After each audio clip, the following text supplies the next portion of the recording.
नमस्कार मित्रांनो, तर आपल्या चॅनलमध्ये तुम्हा सर्वांचं मी स्वागत करत आहे। तर सनातन धर्मामध्ये आपण सनातनी आहोत आणि सनातन धर्मामध्ये मंदिरामध्ये गेल्यानंतर जे आहे पाय धुवू नये आणि तिकडून आल्यानंतर सुद्धा पाय धुवू नये। तर काय कारण आहे याचं? आणि सनातन धर्मामध्ये प्रत्येक मंदिरामध्ये आपण जातो कारण की आपण सनातनी आहे आणि आपल्या धर्माचं पालन करणं हे आपलं कर्तव्य आहे।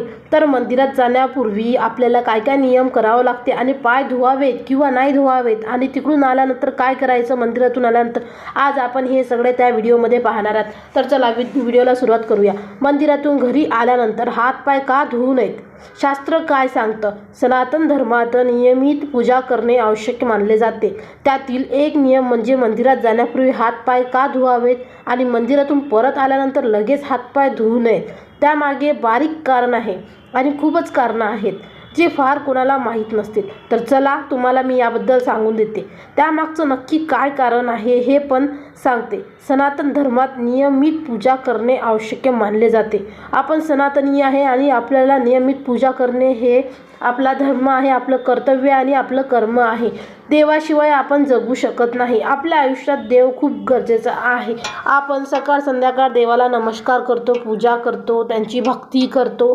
तर काही जण जे आहेत नियमित मंदिरात जातात, तर काही जण वारानुसार, तसेच प्रत्येकाची भक्ती आणि पूजा करण्याची पद्धत पण ही वेगवेगळी असते। काही लोक पूर्ण शिस्त आणि विधींनी पूजा करत असतात, तर काही जण फक्त हात जोडून प्रार्थना करतात।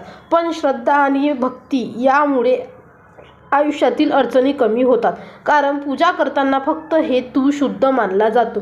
जर मन स्वच्छ नसेल तर काही बरोबर आहे।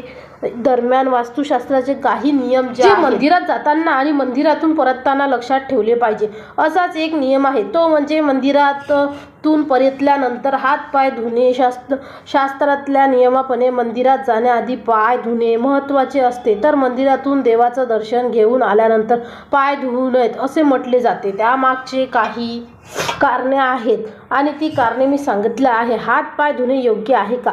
शास्त्रानुसार दर्शन घेण्यापूर्वी मंदिरात जाऊन पाय धुणे हे योग्य आहे, कारण रस्त्याने येताना कधी कधी अशा ऊर्जा सोबत घेऊन येतो की ज्या लोकांचा ओरा फारच नकारात्मक असतो। अशी लोक वाटेला भेटतात, त्यामुळे आपल्या एनर्जीवरही त्याचा नकारात्मक परिणाम पडतो।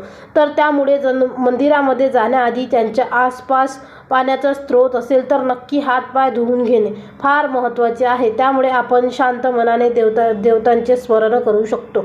मंदिरातून परत आल्यानंतर हात पाय का धुवू नये? काही लोक मंदिरातून परतल्यानंतर सवयीप्रमाणे हात पाय धुतात। शास्त्रामध्ये हे योग्य मानले जात नाही। जेव्हा आपण मंदिरातून घरी परततो तेव्हा त्या देवाचे दर्शन घेतल्यानंतर ठिकाणाचीही सकारात्मक ऊर्जा आपल्याबरोबर घरी आणतो। अशा परिस्थितीत तेव्हा हात पाय धुतले जातात, तेव्हा ही ऊर्जा खराब होते किंवा पूर्णपणे नष्ट होते। मंदिरातून परतल्यानंतर हात पाय लगेच धुण्याऐवजी काही वेळाने ते धुवावेत। ही गोष्ट लक्षात ठेवा। वास्तुशास्त्रानुसार मंदिरातून परतताना आपण काही इतर गोष्टी देखील लक्षात ठेवल्या पाहिजे। काही लोक मंदिरातून परतल्यानंतर दुसरीकडे जातात, त्याऐवजी तुम्ही घरी परत यावे, थोडा वेळ शांत राहावे। जर तुम्ही मंदिरातील शिवलिंगाला पाणी अर्पण केले असेल तर रिकामे भांडे घरी आणू नका। मंदिरातून थोडेसे पाणी त्यात भरा, घरी परतल्यानंतर ते प्रत्येक कोपऱ्यात शिंपडा। त्यामुळे घरातील नकारात्मकता ऊर्जा दूर होईल आणि तुमचं घरामध्ये सगळं छान होईल। तुमच्या घरामध्ये बरकत, पैसा, धन दौलत सगळं काही येईल। तर चला मैत्रिणींनो, तुम्ही पण कट्टर सनातनी असाल आणि देवतांना मानत असाल तर चॅनलला सबस्क्राईब करा आणि व्हिडिओला लाईक करा। बघूया किती लोक सनातनी आहेत, तर कमेंटमध्ये लवकरात लवकर मला सांगा। भेटूया नेक्स्ट व्हिडिओमध्ये, तोपर्यंत धन्यवाद।